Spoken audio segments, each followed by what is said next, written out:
আসসালামু আলাইকুম। BD rail enjoy YouTube channel এবং নারায়ণগঞ্জ এক্সপ্রেস ফেসবুক পেজ থেকে যারা দেখছেন সবাইকে জানাচ্ছি স্বাগতম। সরাসরি পদ্মা রেল লিঙ্ক প্রজেক্টের নতুন একটি আপডেট নিয়ে আপনাদের মাঝে আমি হাজির হলাম। আজকের আপডেটে আপনাদের দেখানোর চেষ্টা করব সায়দাবাদ রেলগেট থেকে একেবারে দয়াগঞ্জ আন্ডারপাসের কাজের সর্বশেষ অগ্রগতি। তাই না টেনে ভিডিওটি পুরোপুরি দেখবেন। এখনও যারা বিডি রেল এনজয় ইউটিউব চ্যানেলটি সাবস্ক্রাইব করেননি, বিডি রেল এনজয় ইউটিউব চ্যানেলটি সাবস্ক্রাইব করে দিবেন। আর যারা নারায়ণগঞ্জ এক্সপ্রেস ফেসবুক পেজ থেকে দেখছেন অবশ্যই নারায়ণগঞ্জ এক্সপ্রেস ফেসবুক পেজটি ফলো করে দিবেন। আরেকটি কথা নতুনভাবে বলতে চাই, আমরা নতুন করে BD rail enjoy Instagram account চালু করেছি। আপনারা অবশ্যই বিডি রেল এনজয় লিখে সার্চ দিলেই পেয়ে যাবেন ইনস্টাগ্রামে, আপনারা সেইখানেও আমাদের ফলো করতে পারেন। তাহলে চলুন আমরা এখন মূল আপডেটে চলে যাই। বর্তমানে আমরা রয়েছি সায়দাবাদ এলাকায়, আর এতক্ষণ আপনাদের দেখানোর চেষ্টা করলাম সায়দাবাদ রেলগেটে কিছু আপডেট। আর আমরা এখন হেঁটে যাচ্ছি দয়াগঞ্জ আন্ডারপাসের দিকে। আর আপনারা যারা আমার পুরনো ভিউয়ার্স রয়েছেন তারা সকলে জানেন যে গ্যান্ডারিয়া ঢাকা সেকশনে মোট 3টি ডুয়েল গেজ রেলপথ হবে। আর এই 3টি ডুয়েল গেজ মেন লাইনই হবে, যার মধ্যে 2টি চলে যাবে নারায়ণগঞ্জের দিকে আর একটি যাবে পদ্মা সেতুর দিকে। ভবিষ্যতে ভিডিওটির ডান দিকে যে ডুয়েল গেজ রেলপথটি রয়েছে, বর্তমানে আমরা যেটাতে প্রবেশ করলাম, এইটাই হবে মূল পদ্মা সেতু রেলপথ বা পদ্মা সেতু মেন লাইন।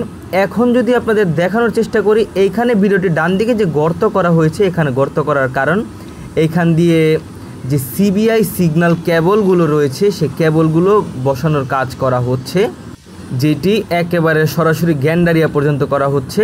আর এইখানে দেখতে পাচ্ছেন যে একটি সিগন্যাল রয়েছে, পাশাপাশি সিগন্যালের পাশে পেছনের দিকে এইখান দিয়ে সিগন্যালের যে কেবলের লাইন সেইটি দেওয়া হবে। তাই রেলপথের উভয় অংশেই গর্ত করা হয়েছে, যেমনটা আমি আপনাদের জুরাইনের কিছু অংশেও দেখিয়েছিলাম। আর বর্তমানে আমরা যে পদ্মা সেতু রেলপথটি দিয়ে হেঁটে যাচ্ছি, যেটি ভবিষ্যতে মেন লাইন হিসাবে কাজ করবে, এই রেলপথ কিন্তু ওয়েল্ডিং করার কাজ সম্পন্ন হয়ে গিয়েছে। আর এখন আমরা যে রেলপথটিতে উঠে আসলাম, এইটি দিয়েও ভবিষ্যতে ট্রেন চলাচল করবে। আসলে স্পেসিফিকভাবে যদি আমি বলি আপনাদের, কমলাপুর থেকে গ্যান্ডারিয়া পর্যন্ত যে 3টি মেন লাইন হচ্ছে, এই 3টি মেন লাইন দিয়ে যে কোনো ট্রেন চলাচল করতে পারবে। পরবর্তীতে গিয়ে গ্যান্ডারিয়া জংশনের পরে গিয়ে রেলপথ আলাদা হবে, যেটি চলে যাবে নারায়ণগঞ্জের দিকে একটি, আরেকটি চলে যাবে পদ্মা সেতু হয়ে ভাঙা জংশনের দিকে। আর আমরা দেখতে দেখতে চলে আসলাম একেবারে দয়াগঞ্জ যে ছোট্ট আন্ডারপাসটি রয়েছে সেইখানের কাছাকাছি। আর এখানে দেখতে পাচ্ছেন একটি এক্সপ্যানশন জয়েন্ট রয়েছে, যেটি 3টি ডুয়েল গেজ মেন লাইনেই রাখা হয়েছে। আর এইগুলো দেওয়ার সবচেয়ে বড় কারণ, এখন আপনারা দেখতে পাচ্ছেন যে অতিরিক্ত তাপমাত্রার কারণে ব্রাহ্মণবাড়িয়া সহ বেশ কিছু অংশে রেলপথ বেঁকে যায়। আর এই বেঁকে যাওয়া রোধ করতেই এই সকল এক্সপেনশন জয়েন্ট দেওয়া হয়ে থাকে, যাতে করে ট্রেন চলাচল করার পর রেলপথ যাতে বেঁকে না যায় বা গরমেও বেঁকে না যায়। আর আমরা এখন সায়দাবাদের যে অংশে রয়েছি, এখানের রেলপথটি কিন্তু সমতল ভূমি থেকে অনেকটা উঁচুতে করা হয়েছে। তাই উঁচুতে করার কারণে রেলপথের দুই পাশেই এল শেপ রিটেইনিং ওয়ালের মাধ্যমে 3টি ডুয়েল গেজ রেলপথ করা হয়েছে। আপনারা যারা আমার পুরনো ভিউয়ার্স রয়েছেন তারা দেখেছেন যে আমি আপনাদের দেখানোর চেষ্টা করেছিলাম এখানকার এল শেপ রিটেইনিং ওয়ালগুলো কিভাবে তৈরি করা হয়েছে। অনেক জায়গায় রেডিমেড বসানো হয়েছে, যেগুলো পূর্বে তৈরি করা ছিল। আর এইখানে সমতল ভূমি থেকে রেলপথটি খানিকটা উঁচুতে হওয়ার সবচেয়ে বড় কারণ হচ্ছে সামনে হচ্ছে দয়াগঞ্জ আন্ডারপাস।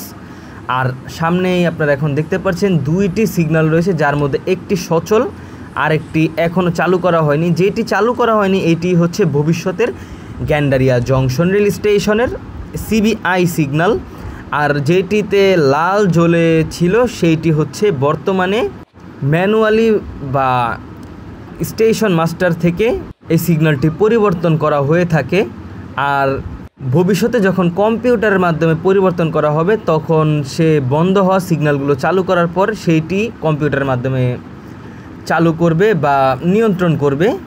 আর আজকের ভিডিওতে আমি আপনাদের 3টি ডুয়েল গেজ রেলপথটি হেঁটে দেখানোর চেষ্টা করছি, যাতে করে আপনারা বুঝতে সুবিধা হয় এখানকার কাজের সর্বশেষ অগ্রগতি। আর এইখানকার 3টি ডুয়েল গেজ রেলপথেরই ওয়েল্ডিং করার কাজ শেষ, আর একটির কাজ তো পূর্বে শেষ। বর্তমানে ভিডিওটির একেবারে বাঁ দিকে যে রেলপথটি রয়েছে এইটি দিয়ে এখন ট্রেন চলাচল করছে। আর বর্তমানে আমি যে রেলপথটি দিয়ে হেঁটে যাচ্ছি এইখানে কিছু কাজ বাকি রয়েছে, যার মধ্যে এখানে পাথর ফেলার কাজ বাকি রয়েছে, কিন্তু এইখানকার ওয়েল্ডিং করার কাজ সম্পূর্ণ। আর দেখতে দেখতে আমরা চলে আসলাম দয়াগঞ্জ যে ছোট্ট আন্ডারপাসটি রয়েছে সেই ছোট্ট আন্ডারপাসের সামনে।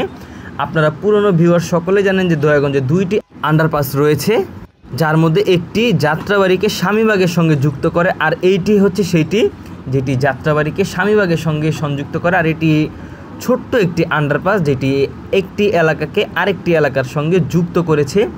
আর এইখানে দেখতে পাচ্ছেন যে পদ্মা সেতু রেলপথের কর্মকর্তাগণ বা শ্রমিকগণ তারা সকলেই এখানে রেলপথে ক্লিপ লাগানোর কাজ করছে। এখানে অবশ্য ক্লিপ লাগানোর কাজ করার কারণ আজকে এই রেলপথগুলোতে ওয়েল্ডিং করা হয়েছে ফ্লাশ বাট ওয়েল্ডিং মেশিনের মাধ্যমে, তাই ওয়েল্ডিং করার পর এইগুলোকে পুনরায় ক্লিপ লাগিয়ে পরবর্তীতে এখানকার যে টেম্পিং করার কাজ সেইটি করা হবে। আর আমরা যে রেলপথটি দিয়ে হেঁটে যাচ্ছি এই রেলপথগুলোতেও অলরেডি যে ওয়েল্ডিং করার কাজ সেটি সম্পন্ন হয়েছে। আর একটু সামনেই হচ্ছে দয়াগঞ্জ মেইন আন্ডারপাস। আর দয়াগঞ্জ মেইন আন্ডারপাসে আজকে কিছু চমক রয়েছে, যার মধ্যে একটি চমক হচ্ছে যে অলরেডি দয়াগঞ্জ নতুন যে আন্ডারপাসটি তৈরি করা হয়েছে যেটির আপডেট আপনাদের পর্যায়ক্রমে দিয়েছিলাম, সেইটির উপরে অলরেডি একটি ডুয়েল গেজ রেলপথ বসানোর কাজ সম্পন্ন হয়েছে। পাশাপাশি সেই আন্ডারপাসের নতুন রেলপথের উপরেই এখন একটি ট্রেন অবস্থান করছে যেটি হচ্ছে ফ্লাশ বাট ওয়েল্ডিং ট্রেন। পাশাপাশি একটি গ্যাংকারও অবস্থান করছে যেটি আপনারা একটু সামনে গেলেই দেখতে পাবেন। আর এখন আমরা যে রেলপথটিতে রয়েছি এই রেলপথে অলরেডি হ্যান্ড টেম্পিং মেশিনের মাধ্যমে টেম্পিং করা হয়েছে। আর এই রেলপথটিতেও এখনও কিছু রেলপথ বসানোর কাজ বাকি রয়েছে একেবারে দয়াগঞ্জ আন্ডারপাস থেকে দয়াগঞ্জ রেলগেট পর্যন্ত, যেটি খুব শীঘ্রই বসানোর কাজ শুরু করবে। আর এখন আমরা রয়েছি দয়াগঞ্জ যে মূল আন্ডারপাসটি রয়েছে সেই মূল আন্ডারপাসের উপর। ভিডিওটির ডান দিকে লক্ষ্য করলে দেখতে পাবেন এইখানে নিচের হচ্ছে মেইন রোড যেখান দিয়ে যানবাহন চলাচল করছে। আর এইখানে আন্ডারপাস তৈরি করতে অনেকটা সময় লেগে গিয়েছে, তার সর্বশেষ কারণ হচ্ছে এখানে যানবাহন চলাচল স্বাভাবিক রেখে এখানে কাজ করা হয়েছিল, তাই অনেকটা সময় লেগেছে এখানে দয়াগঞ্জ আন্ডারপাস তৈরি করতে। আর এই আন্ডারপাসের উপরে তৈরি করা নতুন ডুয়েল গেজ রেলপথের উপরে এখন অবস্থান করছে একটি চাইনিজ গ্যাংকার সম্মিলিত ফ্লাশ বাট ওয়েল্ডিং মেশিন ট্রেনটি, যেটির মাধ্যমে অলরেডি গ্যান্ডারিয়া জংশন থেকে একেবারে কমলাপুর পর্যন্ত যে নতুন 2টি ডুয়েল গেজ রেলপথ বসানোর কাজ করা হচ্ছে সেইগুলোকে ওয়েল্ডিং করা হচ্ছে।